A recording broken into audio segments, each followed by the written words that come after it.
জুলাই গণঅভ্যুত্থান যে প্রেক্ষাপটে শুরু হয়েছিল কোটা সংস্কার আন্দোলন, সেই প্রেক্ষাপটটা বর্ণনা করেছি। সেই প্রেক্ষাপট বর্ণনা করতে গিয়ে 2018 সালের আন্দোলন থেকে এটা শুরু হয়েছে এবং সেই সময়কার ঘটনা এবং পরবর্তীতে বিশ্ববিদ্যালয়ে যে রাজনৈতিক ঘটনাগুলিগুলো ঘটেছে, ডাকসু নির্বাচন সহ যে অন্যান্য ঘটনাবলী, এবং 2024-এ যে হাইকোর্ট যে রায় দিল 5ই জুন কোটা প্রথাকে পুনর্বহাল করে 18 সালের পরিপত্রটাকে বাতিল করে, সেইখান থেকে শুরু হয়েছে। এবং এর পরবর্তীতে সেই রায়ের প্রেক্ষিতে আমরা ঢাকা বিশ্ববিদ্যালয় সহ বিভিন্ন বিশ্ববিদ্যালয়ে যে কর্মসূচি নিলাম এবং 1 জুলাই থেকে সারা দেশে একযোগে যে বৈষম্যবিরোধী ছাত্র আন্দোলনের ব্যানারে আমাদের আন্দোলন সংগঠিত হলো এবং 1 জুলাই থেকে 14 জুলাই পর্যন্ত যে ঘটনাবলীগুলো ঘটেছে, বাংলা ব্লকেট কর্মসূচি, আন্দোলনে বিভিন্ন বাধা দেওয়া, মামলা প্রদান করা এবং 14ই জুলাই শেখ হাসিনার যে রাজাকার বক্তব্য দেওয়া, রাজাকারের নাতিপুতি হিসেবে আখ্যা দেওয়া, তার প্রতিবাদে শিক্ষার্থীদের রাজপথে নেমে আসা, 15ই জুলাই, 16ই জুলাই, 17 জুলাই যে ঢাকা বিশ্ববিদ্যালয় সারা দেশে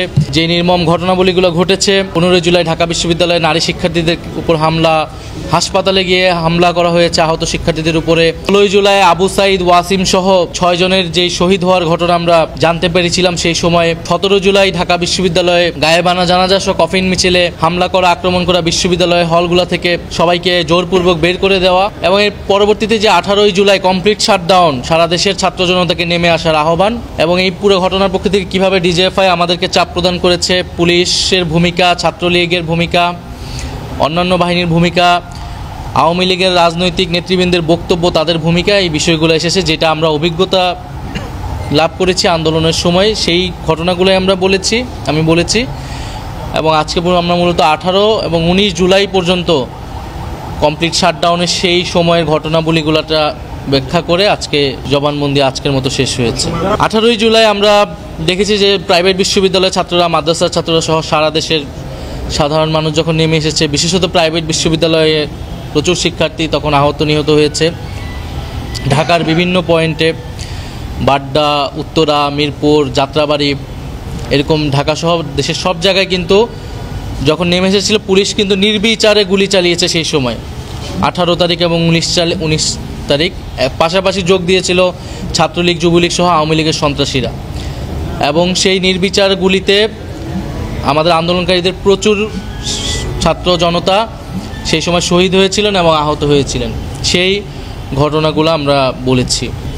আমরা 17ই জুলাই যখন বিশ্ববিদ্যালয়ে ভ্যাকেন্ট ঘোষণা করা হয় তখন আমাদেরকে তারা তথ্য পাঠায় এবং এক পর্যায়ে আমাদেরকে ডেকে তারা বলে যে ছাত্রদের উপরে এই নির্মমতা, সরকারের এই অত্যাচার বাড়বে যদি না আমরা সরকারের সাথে আপোষ করি। তখন আমরা স্পষ্টভাবে বলেছিলাম যে রক্তের উপর দাঁড়িয়ে আমরা কোনো সংলাপে যাব না, আমাদের ভাইদেরকে হত্যা করা হচ্ছে, আমাদের বিশ্ববিদ্যালয়গুলোকে আমাদের বের করে দেওয়া হচ্ছে, এই আচরণের প্রেক্ষিতে আমরা সরকারের সাথে বসতে পারি না। সরকারের উচিত হবে বিশ্ববিদ্যালয় খুলে দেওয়া এবং আন্দোলনে কোনো ধরনের অত্যাচার না চালানো, আক্রমণ না চালানো। আরেকটা বলেছিলেন যে বিচার বিভাগের উপরে আপনারা বুঝে ফেলেছিলেন যে আস্থা পাচ্ছিলেন না, সরকার যখন বলছিল যে বিচার বিভাগের উপরে আস্থা রাখতে, আস্থাটা তখন হারালো কেন বা কোন প্রেক্ষাপট? আপনি বলছিলেন যে বিচার বিভাগ সরকারিকরণ করা হয়েছিল। এই সরকার যে একটা ফ্যাসিবাদী এবং স্বৈরাচারী সরকার এবং তিনবার নির্বাচনকে তারা ভোটাধিকার কেড়ে নিয়ে যে ক্ষমতা নিরঙ্কুশ করছে, এটা তো আমাদের কাছে স্পষ্ট ছিল। এবং দেশের সবগুলো প্রতিষ্ঠানকে যে তারা দলীয়করণ করেছে এবং নিজেদের দলীয় স্বার্থে, ক্ষমতায় থাকার স্বার্থে ব্যবহার করছে, এটাও আমাদের কাছে স্পষ্ট ছিল। ফলে আমি বলেছি যে 18 সালে আমাদের সেই সন্দেহ রয়ে গিয়েছিল যে কোটা সংস্কার বা বাতিল কোনোটাই শেখ হাসিনা বা সরকার চাননি। সেই সময়ে আন্দোলনের প্রেক্ষিতে চাপের মুখে সরকার ঘোষণা দিয়েছিল এবং তার পরিকল্পনা ছিল সেটাকে সে যে কোনো সুযোগ পাওয়া মাত্র ফিরিয়ে আনবে এবং সেটাই আমরা দেখেছি 2024 সালে ইলেকশনের পরে। ফলে আমাদের কাছে স্পষ্ট ছিল এটা আসলে কোর্টের বিষয় না, আদালতের বিষয় না, এটা রাজনৈতিক বিষয় এবং তৎকালীন ফ্যাসিবাদী সরকার এটিকে ফিরিয়ে নিয়ে আসছে তার লাভের জন্য। ফলে এই কারণে আমরা প্রথম থেকে আমাদের কাছে স্পষ্ট ছিল যে আমাদের দাবি আদায় হবে যদি আমরা রাজপথে আমাদের অবস্থান দৃঢ় করে রাখি। এই কারণে আমরা আদালতের প্রতি আমাদের আস্থা ছিল না এবং আমরা আদালতে যাইনি, আদালতের বিষয়ে আমরা কোনো মন্তব্যই করি না। আমরা বলেছি এটা নির্বাহী বিভাগের বিষয় এবং আমরা আমাদের আন্দোলন রাজপথ থেকে আদায় করব। আমাদের সেই দিনের প্রেক্ষিতে আমার যেটা অভিজ্ঞতা ছিল, হয়তো অনেক মিডিয়া এর বাইরে ছিল বা চেষ্টা করেছে, আমরা পরবর্তীতে এগুলো শুনতে পেয়েছি, কিন্তু 18 তারিখ বা 19 তারিখ আসলে মিডিয়াতে আমরা আসলে দেখতে পাইনি। মিডিয়াতে বারবার কিন্তু দেখানো হচ্ছিল যে আন্দোলন স্থগিত হবে, সরকারের সাথে তারা বসবে, এরকম নানান বিভ্রান্তিমূলক তথ্য আসলে হেডলাইন করা হচ্ছিল। এবং আমরা মিডিয়া বা সাংবাদিকদের কাছে যে তথ্যটা পাঠাচ্ছিলাম এবং এত যে হত্যাযজ্ঞ চলছে সেটা কিন্তু টেলিভিশনে আসতেছিল না। সেই প্রেক্ষাপটে আমি বলেছিলাম যে মিডিয়াকে সেই সময়ের জন্য সরকার সম্পূর্ণভাবে নিয়ন্ত্রণে নিয়ে নিচ্ছিল। প্রত্যাশা করি ন্যায় বিচার, যে এত মানুষ, এত আমাদের ভাই বোনেরা শহীদ হয়েছেন, আহত হয়েছেন, রক্ত দিয়েছেন, আমরা সকলেই ন্যায় বিচার পাব। এবং যারা এই হত্যাকাণ্ডের সাথে জড়িত, আওয়ামী লীগ, পুলিশ সহ যারা জড়িত, তারা বিচারের আওতায় আসবেন, তাদের শাস্তি হবে।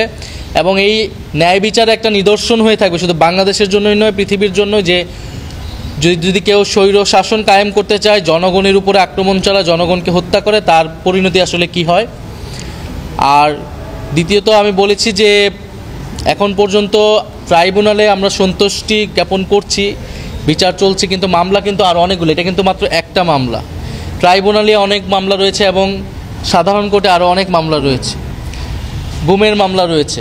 ফলে এই বিচারটাকে সার্বিকভাবে দেখতে হবে। কারণ আমরা যে সাধারণ কোর্টে যে মামলাগুলা, সেই মামলাগুলো সম্পর্কে কিন্তু আমরা তেমন ইতিবাচক কথা শুনতে পাচ্ছি না। শহীদ পরিবারদের সাথে যখন আমরা কথা বলি, অনেকে জামিন নিয়ে বের হয়ে যাওয়ার মতো ঘটনা ঘটতেছে, বা সরকারের সেটা নিয়ে প্ল্যান কি, এই বিষয়ে আমরা আসলে জানতে পারতেছি না।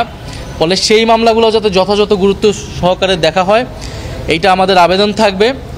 একইভাবে এই মামলাকে শুধু যাতে, একটা তো রাজনৈতিক দিক যে শেখ হাসিনাকে আমি বিচারের আওতায় আনতেছি, আওয়ামী লীগ এনে থাকে, একইভাবে পুলিশ সহ, মিলিটারি সহ অন্যান্য বাহিনীর যারা এই জুলাই গণঅভ্যুত্থান সহ গুমের ঘটনায় যুক্ত, তাদেরকেও যাতে বিচারের আওতায় আনা হয়, কোনো বাহিনীর দেখে যাতে কেউ পার পেয়ে না যায়, সেটা আমাদের কাছে কিন্তু স্পষ্ট থাকতে হবে। কারণ আমরা দেখেছি গুমের ঘটনায় অনেক অভিযোগ এসেছে, আমি নিজে অভিযোগ দিয়েছি, ডিজিএফআই যেসব অফিসাররা আমাকে তুলে নিয়ে গেছে বা হেনস্থা করা হয়েছে।